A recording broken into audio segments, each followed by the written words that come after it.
Fala turma, no vídeo de hoje nós vamos falar sobre os eletroinjetores, mais conhecidos popularmente como bicos injetores.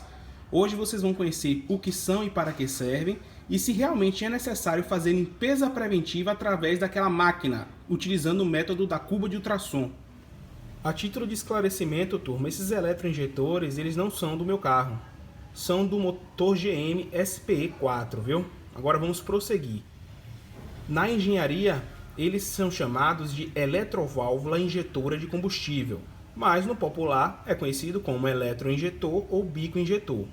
O que são e para que serve? Bom, eles são um dos principais componentes do sistema de injeção de combustível do carro.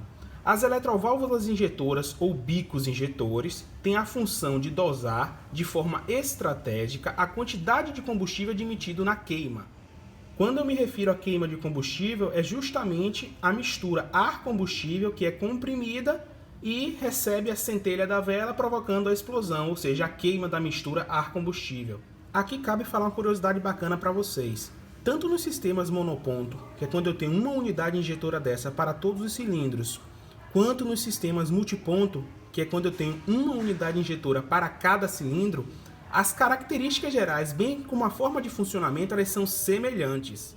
Agora cabe fazer uma observação. O sistema monoponto de combustível é um sistema obsoleto que já caiu em desuso desde a década de 90. Eu falei para vocês a título de curiosidade. O sistema mais utilizado atualmente é o sistema multiponto, mais moderno, onde eu tenho uma unidade injetora para cada cilindro e ele é utilizado em cerca de 90% dos motores de veículos de passeio. Um sistema mais moderno que o sistema monoponto é o sistema de injeção eletrônica direta, que é que está presente em cerca de 10% dos motores de veículos de passeio. E o sistema multiponto tradicional ele é chamado de injeção eletrônica indireta. Em outro vídeo eu falo para vocês essas diferenças dos sistemas de injeção eletrônica direta e indireta. Bom galera, agora vamos falar sobre alguns detalhes para vocês conhecerem o eletroinjetor um pouco mais a fundo.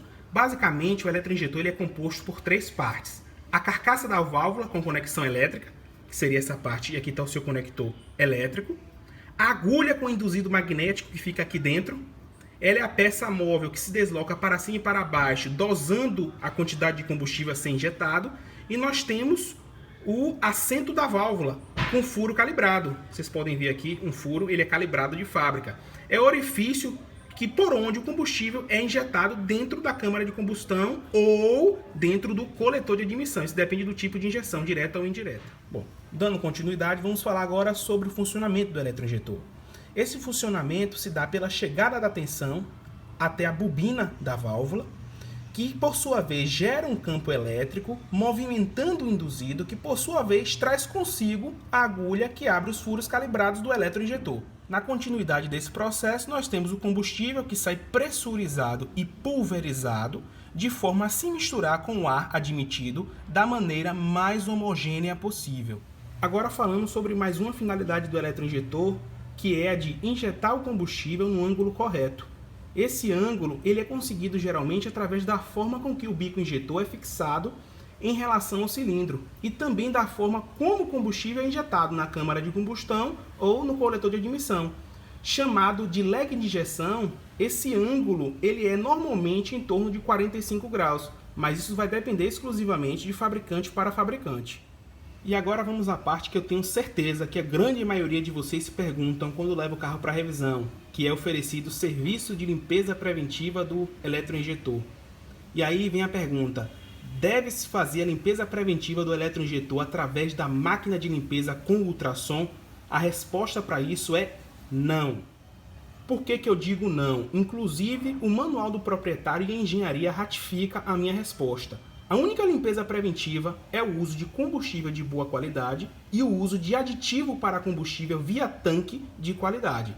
Com esse aditivo de combustível, você garante que você vai ter uma limpeza preventiva do seu sistema. E qual seria o prejuízo ao efetuar a limpeza do eletroinjetor utilizando o método do ultrassom? Bom, vamos lá. O método do ultrassom ele é um tanto que agressivo para um eletroinjetor que está limpo. Lembra que eu falei para vocês do assento calibrado?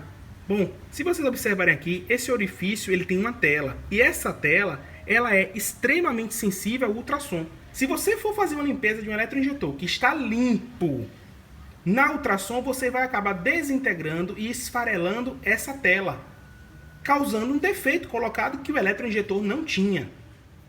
E então surge mais uma dúvida: e quando é necessário fazer a limpeza por ultrassom do eletroinjetor? O seu carro começou a apresentar falhas em aceleração, aumento do consumo de combustível, oscilações de rotação, incremento dos níveis de poluição e, em algumas situações extremas, pode acender a luz de anomalia do motor, que é a famosa luz de injeção.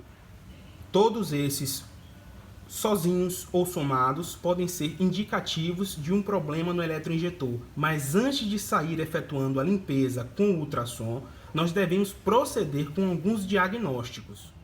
Então, galera, antes de proceder com a limpeza de fato, nós precisamos executar alguns testes para ter certeza que um ou mais eletroinjetores estão apresentando anomalia. O primeiro teste a ser feito é o teste de medição da resistência dos eletroinjetores, a fim de descartar qualquer tipo de defeito eletroeletrônico. Segundo teste, testar a estanqueidade, pois precisamos saber se os eletroinjetores estão estancando a passagem de combustível corretamente. Terceiro teste, testar o leque de injeção que eu havia falado, verificando se o leque de cada eletroinjetor está correto. Vale lembrar que cada eletroinjetor tem o seu modelo de leque específico. Isso vai variar de fabricante para fabricante. Na dúvida, é só consultar a literatura técnica daquele carro ou daquele motor. O quarto e último teste, não menos importante, seria verificar a equalização automática dos eletroinjetores, onde simulamos o funcionamento dos eletroinjetores, pulsando-os a uma rotação de 1000 rotações por minuto a 6000 rotações por minuto, num tempo pré-determinado, a fim de estipular uma vazão para cada modelo de eletroinjetor. Feito esses testes, nós com toda certeza podemos comprovar qual ou se todos os eletroinjetores estão apresentando anomalia. Assim, eles estarão aptos a realizar um processo de limpeza por ultrassom. Então, galera, espero que vocês tenham curtido o vídeo de hoje. Espero que tenha sido esclarecedor para vocês. Agradeço a vocês pela participação e colaboração no canal. Peço o like, peço que se inscrevam, curtam, comentem, compartilhem, deixem críticas, sugestões, elogios, o que quiserem, viu? Fiquem com Deus e até o próximo vídeo.